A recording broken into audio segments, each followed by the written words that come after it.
আজও দক্ষিণবঙ্গে বৃষ্টি এবং কালবৈশাখীর সতর্কতা। উত্তরবঙ্গেও বৃষ্টির পূর্বাভাস রয়েছে। গতকাল কালবৈশাখীর তাণ্ডবে রীতিমতো লন্ডভন্ড হয়েছে দক্ষিণবঙ্গ। আজ ঝোড়ো হাওয়া বইতে পারে ঘন্টায় 40 থেকে 50 কিলোমিটার বেগে।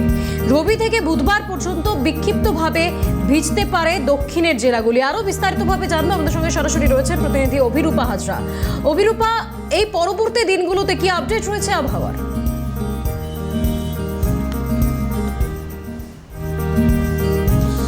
দেখো, আজ অর্থাৎ শনিবার থেকে বুধবার পর্যন্ত এই কালবৈশাখীর দাপট, ঝড় বৃষ্টি সতর্কতা এটা বজায় রাখছে আলিপুর আবহাওয়া দপ্তর। আলিপুর আবহাওয়া দপ্তর সূত্রের খবর, উত্তরবঙ্গ এবং দক্ষিণবঙ্গে দুই জায়গায় ঝড় বৃষ্টির প্রবণতা থাকবে। তার সঙ্গে জোরো হাওয়ার যে তাণ্ডব সেটা লক্ষ্য করা যাবে। মেঘ ভাঙা বৃষ্টির যে কথা বলা হয়েছিল, অর্থাৎ পুঞ্জীভূত মেঘ, যা এই মুহূর্তে পশ্চিমবঙ্গ এবং ওড়িশা উপকূলের ওপরে অবস্থান করছে, যার জেরে এই বৃষ্টিপাত বলেই মনে করছে আলিপুর আবহাওয়া দপ্তর। তার সঙ্গেও একদিকে যেমন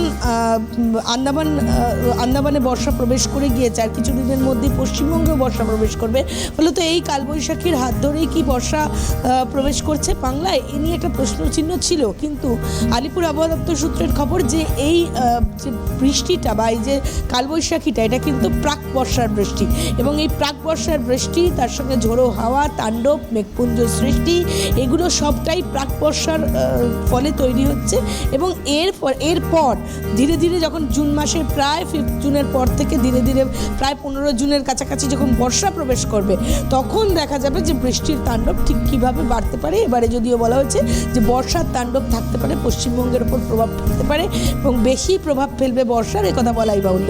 আপাতত শনিবার থেকে বুধবার পর্যন্ত বৃষ্টিপাতের সম্ভাবনা রয়েছে দক্ষিণবঙ্গের সর্বত্র। উত্তরবঙ্গের বেশ কয়েকটি জেলায় ভারী বৃষ্টির সতর্কতা জারি করেছে আলিপুর আবহাওয়া দপ্তর।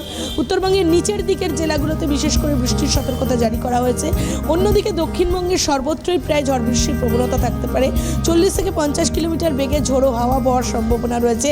বজ্র বিদ্যুৎ সহ বৃষ্টির সম্ভাবনা রয়েছে। এবং আলিপুর আবহাওয়া দপ্তর সূত্রে আরও খবর, যেহেতু বজ্র বিদ্যুতের একটা প্রবণতা রয়েছে, তাই সাধারণ মানুষকে বার্তা দেওয়া হচ্ছে যাতে ঝড় বৃষ্টির সময় বিশেষ বাইরে না বেরোয় বা একটা ঢাকা জায়গায় তারা থাকেন, কারণ এই বজ্র বিদ্যুতের ফলে অনেকের জীবনহানি পর্যন্ত ঘটছে। সেই কারণেই আগাম সতর্কবার্তা জারি করেছে আলিপুর আবহাওয়া দপ্তর। বেশ, ধন্যবাদ অভিরূপা। আজ দক্ষিণবঙ্গে বৃষ্টি এবং কালবৈশাখী, শনি থেকে বুধবার পর্যন্ত এই প্রাক বর্ষার যে বৃষ্টি, সেই বৃষ্টির সম্ভাবনা রয়েছে। উত্তরবঙ্গেও ভারী বৃষ্টির সম্ভাবনা রয়েছে।